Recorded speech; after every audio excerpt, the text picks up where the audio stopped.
கணபதி ராயன் அவனில் காலை பிடித்திடுவோம். ஐங்கரனை வணங்கி அருஞ்செயல்கள் துவங்குவோம். திருக்குறள் நேயர்களுக்கு எனது அன்பார்ந்த வணக்கங்கள். இந்த நிகழ்ச்சி தோறும் நாம் சந்திக்கும் போதெல்லாம் ஒரு திருக்குறளோடு சந்திப்போம். அந்த திருக்குறளின் பொருளை அணிவோம், ஆராய்வோம், நுணுக்கங்களை தெரிந்து கொள்வோம், அதனால் இன்பமுறுவோம், பயனடைவோம், திருக்குறள் வழி நடக்க முயற்சி செய்வோம். திருக்குறள் 2000 வருடங்களுக்கு முன்னால் எழுதப்பட்ட புத்தகம். இதில் 1330 திருக்குறள் இருக்கின்றன. 133 அதிகாரங்கள், ஒரு அதிகாரத்துக்கு 10 திருக்குறள். இதை சிறப்பாக 3 சிறப்புகள் சொல்வார்கள். சிறப்பு 1, திருக்குறள் காலம் கடந்த நூல். 2, உலக பொதுமறை. 3, கடுகை துளைத்தே கடலை புகட்டும் புத்தகம். இந்த சிறப்புகளை ஆராய்வோம். இதையே இடுகுகளாக எடுத்துக்கொண்டு நாம் தேர்ந்தெடுக்கும் திருக்குறளின் மகத்துவத்தை புரிந்து கொள்வோம். திருக்குறள் உலக பொதுமறை. திருக்குறள் உலகத்திற்கு எந்த நாட்டவருக்கும் சரி, எல்லா மதத்தினருக்கும் சரி, ஆண் பெண் என்ற வேறுபாடு இல்லாமல், பணக்காரர் ஏழை என்ற வேறுபாடு இல்லாமல், இளைஞர் முதியோர் குழந்தைகள் என்ற வேறுபாடு இல்லாமல் அனைவருக்குமே ஒரு வேத புத்தகமாக, உலக பொதுமறையாக, அவர்கள் அன்றாட வாழ்க்கைக்கு ஒரு வழிகாட்டியாக விரும்புகிறது என்பது அர்த்தம். இதை ஆராய்வோம். 2வது, திருக்குறள் உலக காலம் கடந்த நூல். 2000 வருடங்களுக்கு முன்னால் எழுதப்பட்டது. அன்று அது வழிகாட்டியாக இருந்தது. இன்று உலகம் மாறிவிட்டது. Internet, computers, TV, artificial intelligence என்று பல வகைகள் என்று இருக்கின்றன. அன்று இல்லை. ஆனால் இன்று திருக்குறள் நமது வாழ்க்கைக்கு வழிகாட்டியாக இருக்கிறது. 2000 வருடங்களுக்கு முன்னால் இருந்தது, இப்போது இருக்கிறது, இன்னும் 2000 வருடங்களுக்கு அப்புறமும் இருக்கும். திருக்குறள் உலக பொதுமறை. திருக்குறள் காலம் கடந்த நூல். 3வது, திருக்குறள் கடுகை துளைத்து 7 கடலை புகட்டும் திருக்குறள். 7 வார்த்தைகளில் திருவள்ளுவர் நுணுக்கமான கருத்துக்களை சொல்லியிருப்பார். அது 7000 வார்த்தைகள், 70,000 வார்த்தைகளும் சொல்ல திணறுவோம். அதன் நுணுக்கங்களை அறிந்து கொண்டு பயன்பெறுவோம். திருக்குறளை வேப்போம், அதன் நுணுக்கங்களை ஆராய்வோம், அதன் வழி நடப்போம், திருக்குறளால் பெறுவோம். இன்றைய நிகழ்ச்சிக்கு என்ன திருக்குறளை எடுத்துக்கொள்ளலாம் என்று யோசித்தேன். வேறு திருக்குறளை ஆராய்ந்தேன்.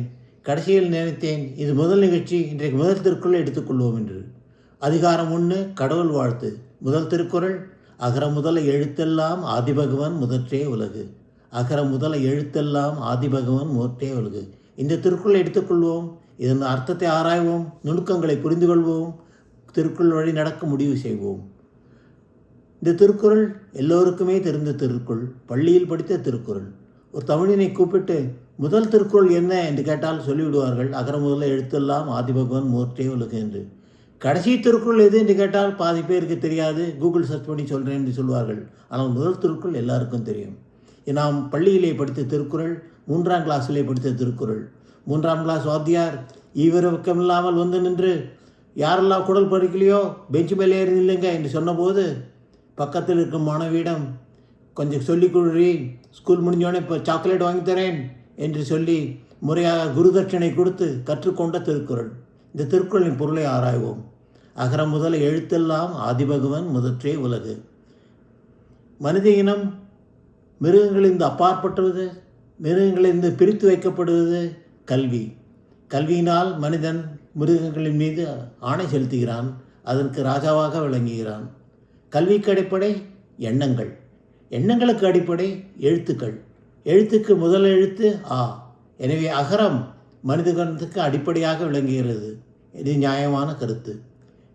இப்போது அடுத்தவர்களை பார்ப்போம். ஆதி பகவன் முதற்றே உலகு. ஆதி பகவான் என்பது கடவுள். ஆதியோகி என்று சொல்கிறோவி, முதலில் வந்தது என்று அர்த்தம். முதலில் வந்தது கடவுள். கடவுள் தான் மற்ற எல்லாத்தையும் படைப்பெடுத்தான். நாம் காணும் மலைகள், நதிகள், வேறு உயிரினங்கள், பறவைகள் எல்லாமே கடவுளால் சிருஷ்டிக்கப்பட்டவை. கடவுள் முதல், அதுக்கடுத்து மற்றமெல்லாம். அத்வைதம் துவைதம் என்று சொல்லுவார்களே, அதுபோல் இது. கடவுளால் தான் முதல் வருகிறார், அதற்கு பிறகு மற்றவைகள் வருகின்றன. எழுத்துக்கள் எப்படி, அகரம் எப்படி மனித ஜாதிக்கு அடிப்படையோ அதுபோல் கடவுள் உலகத்துக்கு அடிப்படை. இதுதான் திருக்குறள். குறள் முடிந்தது. இதோடு முடிந்ததா? இல்லை.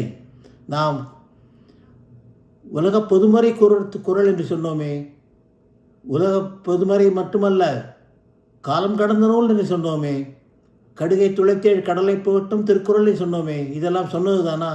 இந்த 3 அடிகோள்களை வைத்துக்கொண்டு இந்த திருக்குறளை ஆராய்வோம், அதன் நுணுக்கங்களை அறிந்து கொள்வோம். இந்த திருக்குறளை ஆராயும் போது 2 கேள்விகள் வருவது இயற்கை. ஒன்று, இந்த அதிகாரத்தின் பெயர் கடவுள் வாழ்த்து. எந்த ஒரு செயலை தொடங்கும் முன்னும், முக்கியமான செயல்களை துவங்கும் போதும் கடவுளை வாழ்த்தி, கடவுளை வணங்கி, கடவுள் வாழ்த்து பாடி பிறகு அந்த செயலை ஆரம்பிப்பது மரபு. வள்ளுவரும் இதைத்தான் செய்திருக்கிறாரா? அதனால் தான் அதிகாரம் 1 கடவுள் வாழ்த்தா? அப்படியென்றால் கடவுளை நம்பாதவர்கள் இதை படிக்கலாமா? அவர்களுக்கு திருக்குறள் கிடையாதா என்று கேள்வி எழுப்பது மரபு, இயற்கை. இதற்கு பதில் தேட வேண்டும். 2வது சந்தேகம், அகர முதல எழுத்தெல்லாம் என்று சொன்னார். கல்விக்கு அடிப்படை எழுத்துக்கள்.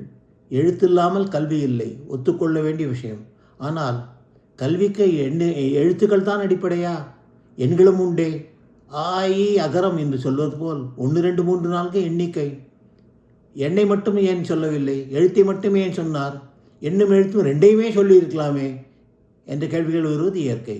இந்த 2 கேள்விகளுக்கும் விடையளிப்போம். இதை பற்றி யோசித்து விடையளிப்போம். எண்ணிக்கை முக்கியமா, எழுத்து முக்கியமா என்பது கேள்வி. இந்த திருக்குறளிலே எண்ணிக்கையை சொல்லவில்லை, எழுத்தை மட்டுமே சொல்லியிருக்கிறது. இதை பற்றி சில உரையாசிரியர்கள் கருத்து என்னவென்றால், அந்த காலத்தில் எழுத்து தான் முக்கியம். சிலப்பதிகாரம் போன்ற பெருங்காப்பியங்கள் எழுத்திலே எழுதப்பட்டது. ஆனால் எண்ணிக்கையிலே வந்த நூல்கள் அவ்வளவு இல்லை.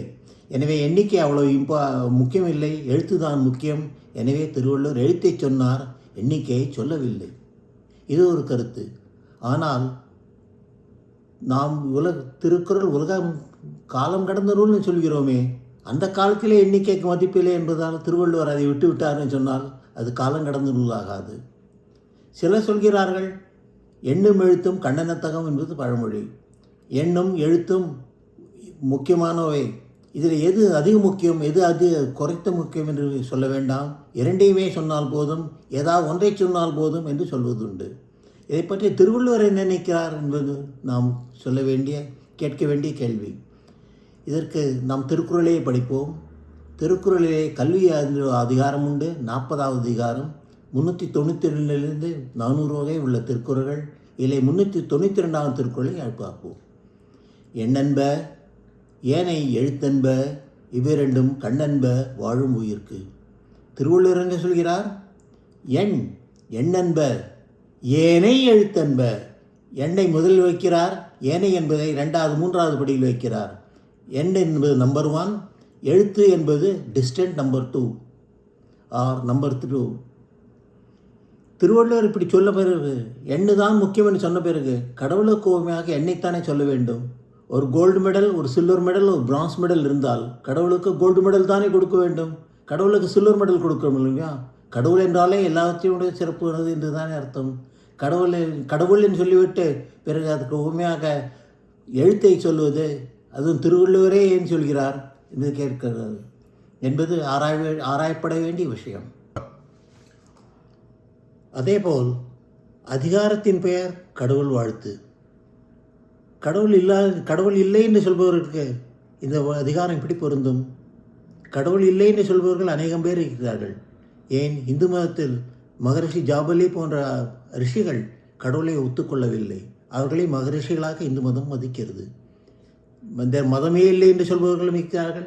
கடவுள் என்பது ஒரு தவறான கொள்கை என்று சொல்பவர்களும் உண்டு. அவர்களுக்கும் சமூகத்திலே இடம் உண்டு, அவையிலே மகத்தான கௌரவம் உண்டு. வள்ளுவர் என்ன நினைக்கிறார்? கடவுள் இல்லாதவருக்கு திருக்குறள் இல்லையா? கடவுளிலே என்று சொல்லி வந்தால் அவர் கடவுள் வாழ்த்து படிக்க வேண்டுமா? இல்லை அவரை கூப்பிட்டு இந்த 10 குறளை சைடில் வச்சுருங்க, 1320 திருக்குறள் படிங்க, முதல் 10 குறள் படிக்க வேண்டாம்னு சொல்ல வேண்டும் என்று சொல்லக்கூடுமா? கடவுள் இல்லைன்னு சொல்பவருக்கு திருக்குறள் இல்லையா? இந்த கேள்விகள் வருவது நியாயம். இதையும் ஆராய்வோம். ஒரு விருந்து கொடுத்தாராம். 1000 பேருக்கு மேல் வருவார்கள். எல்லாருக்கும் பிடித்த விஷயங்களாக கொடுக்க வேண்டும். ஒருவருக்கு பிடிக்கவில்லை என்று சொன்னால் அந்த சாமான்களை போட வேண்டாம் என்று சமையல்காரரை கூப்பிட்டு சொன்னாராம். சமையல்காரர் மெனு போட ஆரம்பித்தார். முதலிலே லட்டு திதிப்பு என்று ஆரம்பித்தாராம். லட்டு சாப்பிடாதவர்கள் இருக்கிறார்களே, டயபெட்டிஸ் இருந்தவர்களுக்கெல்லாம் லட்டு பிடிக்காது, எனவே லட்டு போட வேண்டாம் என்று சொன்னாராம். சரி, சமோசா என்று சொன்னாராம் சமையல்காரர். சமோசாவும் போடப்படாது, கொலஸ்ட்ரால் இருக்கிறவர்களுக்கு சமோசா பிடிக்காது என்றாராம். இப்படியே எல்லா ஐட்டங்களையும் பொறுத்து கொண்டே போனாராம். கடைசியில் சமையல்காரர் எரிச்சலோடு, அப்போ எல்லாருக்கும் தண்ணி தான் கொடுக்க முடியும் என்று சொன்னாராம். தண்ணியினால் கோல்டு வாட்டரா ஹாட் வாட்டரா, சில பேருக்கு கோல்டு வாட்டர் பிடிக்கும், சில பேருக்கு ஹாட் வாட்டர் பிடிக்கும் என்று சொன்னாராம். அவர் உங்களை வச்சுட்டு ஒன்றுமே பண்ண முடியாதுன்னு சமையல்காரர் எரிச்சலோடு போய்விட்டாராம். அதுபோல் திருக்குறளில் எல்லாருக்கும் பிடித்த செயல்கள் இருக்க வேண்டும் என்று சொல்வது தவறான கொள்கை. திருக்குறளை எப்படி படிக்க வேண்டும் என்பது ஒரு கொள்கை. திருக்குறளை எப்படி படிக்க வேண்டும் என்று திருவள்ளுவரே சொல்கிறார். ஒரு சான்றோனை, அறிஞனை, சன்னியாசியை பார்க்க நமக்கு ஒரு வாய்ப்பு கிடைத்தால் அதை விடுவோமா? போய் அவரை பார்ப்போம், அவரை வணங்குவோம், அவர் சொல்வதை கேட்டுக்கொள்வோம். நாம் சொல்வதெல்லாம் சரி, நாம் சொல்வதெல்லாம் சரியான கொள்கை என்று அவர் சொன்னால் அதை ஏற்றுக்கொள்வோமா? நாம் போய் பார்ப்பது நமக்கு சரியான இல்லாத கொள்கைகளை அவர் திருத்துவார். நாம் சொல்ல சிலையை பற்றி மாற்றி சொல்வார். அதற்காகத்தான் செல்கிறோம் என்று நம்மோடு ஆமாஞ்சாமை போடுவார் என்பதற்காக அவரை போய் பார்ப்பதில்லை. அதேபோல் திருக்குறளை எப்படி படிக்க வேண்டும் என்றால், திருவள்ளுவரே சொல்லியிருக்கார். 45வது அதிகாரம் பெரியோரை துணை கோடல். 448வது திருக்குறள், இடுப்பையரில்லாத ஏமாறா மன்னன் கெடுப்பாரில்லானும் கெடும். அதாவது ஒரு மன்னன் இருந்தால் அவன் கெடுவதற்கு, அவனை சுற்றி அவனை கெடுப்பதற்கு என்று ஆட்கள் வேண்டாம். அவன் சொன்னதையே சரி சரி என்று சொல்லி கொண்டிருப்பவர்கள் இருந்தால் போதும். எல்லாவற்றையுமே சரி என்று அவர் சொன்னதை சொன்னால் அவனை தானாகவே கெட்டுவிடுவான்றார். இதனால் திருக்குறளுக்கு படிக்க வேண்டும் என்றால் திருக்குறளில் நமக்கு இனிப்பையான விஷயங்கள் இருக்கும் என்று அர்த்தம் இல்லை, நமக்கு பயன்படுத்தக்கூடிய விஷயங்கள் இருக்கும் என்று அர்த்தம். எனவே திருவள்ளுவர் கடவுள் நம்பிக்கை இருப்பவர்கள் இல்லாதவர்கள் 2 பேருமே கூப்பிடுகிறார். கடவுள் வாழ்த்தை சொல்கிறார். கடவுள் இருப்பவர்கள் கடவுள் வாழ்த்தை படிக்குவது சுபாவம். கடவுள் இல்லை என்று சொல்பவர்கள், கடவுளை நம்புவர்கள் நிறைய பேர் இருக்கிறார்கள். அவர்கள் கருத்து நீங்கள் உணர்ந்து கொள்ள வேண்டும். கடவுள் வாழ்த்து படியுங்கள்.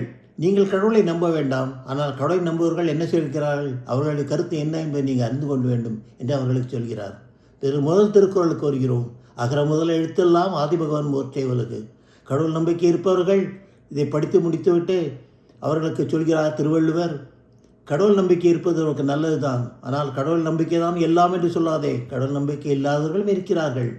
அதனால் ஊமையை எண்ணிக்கையை சொல்லவில்லை, எழுத்தை சொல்கிறேன் என்று சொன்னார்.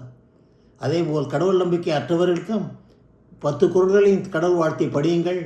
உங்களுக்கு அது நம்பிக்கை இல்லாவிட்டாலும் மற்றவர்களுக்கு நம்பிக்கை இருக்கிறது, அதை பற்றி நீங்கள் உணர்ந்து கொள்ள வேண்டும். அதனால் தான் உங்கள் கல்வி உங்களுக்கு சிறப்பு வரும் என்று சொல்கிறார். எனவே கடவுள் வாழ்த்து என்பது மற்ற நூல்களைப் போல் ஒரு கடவுளை நம்புகிறதற்காக மட்டுமில்லை, கடவுளை நம்பாதவர்களுக்காகவும் இருக்கிறது. இந்த கடவுள் வாழ்த்திலே முதல் திருக்குறளிலே எவ்வளவு நுண்ணியமான கருத்துக்களை திருவள்ளுவர் சொல்லியிருக்கிறார் என்று சொல்லும்போது மனதை வியக்கிறது, உடல் புல்லரிக்கிறது, பயன்படுகிறது. இறுதியாக நாம் எடுத்துக்கொண்ட திருக்குறள், அகர முதல எழுத்தெல்லாம் ஆதிபகவன் முதற்றே உலகு. இது நாம் ஆராய்ந்த 3 எடுகோள்கள். உலகத்திற்கு திருக்குறள், உலகத்தில் காலம் கடந்த நூல், 2வது உலகப் பொதுமுறை, 3வது கடுகை துளைத்து கடலை புகட்டும் திருக்குறள். காலம் கடந்த நூல் என்று ஆராய்ந்தோம். திருவள்ளுவர் எந்த மதத்தைச் சேர்ந்தவர், எந்த கடவுளை வணங்க வேண்டும், எப்படி வணங்க வேண்டும், என்ன உடை அணிந்து வணங்க வேண்டும், என்ன பூஜைகள் செய்ய வேண்டும் என்றெல்லாம் சொல்லவில்லை. கடவுளை வணங்குவதை சொல்லுவதில்லை, கடவுளின் மகத்துவத்தை சொன்னார். கடவுள்தான் உலகத்தின் முதல் பிறவி என்று சொன்னார். இது காலம் கடந்த கருத்து. கடவுள் என்று சொன்னால் அவர்தான் முதல், இதில் ஆட்சேபமில்லை. கடவுளை எந்த மதமும் கடவுளை முதலாக சொல்கிறது. காலம் கடந்த நூல். 2வது உலகப் பொதுமுறை. கடவுள் இருப்பவருக்கும் கடவுள் திருக்குறள் உண்டு, கடவுள் இல்லாதவருக்கும் திருக்குறள் உண்டு. கடவுள் வாழ்த்து என்று சொன்னது எல்லோருமே கடவுளை வணங்க வேண்டும் என்றல்ல, நிறைய பேர்கள் கடவுளை வணங்குகிறார்கள் என்பதற்காக. முதல் திருக்குறளிலேயே ஓமை சொல்லும்போது எல்லாவற்றையும் சிறந்த ஓமையை கடவுளுக்காக சொல்லவில்லை, அதற்கு அடுத்தபடியாக உள்ளதுமே. ஆனால் அது முக்கியமான உடைமை, அது இல்லாமல் கல்வி இல்லை என்ற மாதிரியான ஓமையை கடவுளுக்காக சொன்னார். இந்த 2 கருத்துக்களுமே 7 வார்த்தைகளை சொல்லியிருப்பது ஒரு மகத்தான சாதனை. இதை புரிந்து கொண்டால் நம் உடல் விறுவிறுக்கிறது, நம் உள்ளம் தெளிகிறது. இத்தனை தெளிவும் கொண்டு திருக்குறளை மீண்டும் படிக்கும்போது வள்ளுவ பெருந்தகையே போற்றி போற்றி என்று மனது பல்லிருக்கிறது. இத்துடன் இந்த திருக்குறளை முடித்துக்கொள்வோம். இந்த நிகழ்ச்சியை இன்று முடிவு செய்வோம். அடுத்த முறை சந்திக்கும் போது மீண்டும் ஒரு திருக்குறளோடு சந்திப்போம். நான் 3 திருக்குறளை கீழே தருகிறேன். ஏதாவது ஒரு திருக்குறளை அடுத்த முறையில் சந்திப்போம். உங்களுக்கும் ஏதாவது திருக்குறளை நான் பேச வேண்டும் என்று இருந்தால் அதை பற்றி சொல்லுங்கள். Your suggestions R accepted. Thirukkural 1, ஏற்றலும் ஈட்டலும் காத்தலும் காத்த வகுத்தலும் வல்லது அரசு. 2வது, எப்பொருள் யார் வாய் கேட்பினும் அப்பொருள் மெய்ப்பொருள் காண்பது அறிவு. 3வது, தெய்வம் தொழால் கொழுந்தனை தொழுதிடுவாள் பெய்யென பெய்யும் மழை. இந்த 3 திருக்குறளில் ஏதாவது ஒரு திருக்குறளை எடுத்துக்கொண்டு இதே மாதிரி பரிசீலிப்போம், பயனடைவோம். நன்றி, வணக்கம்.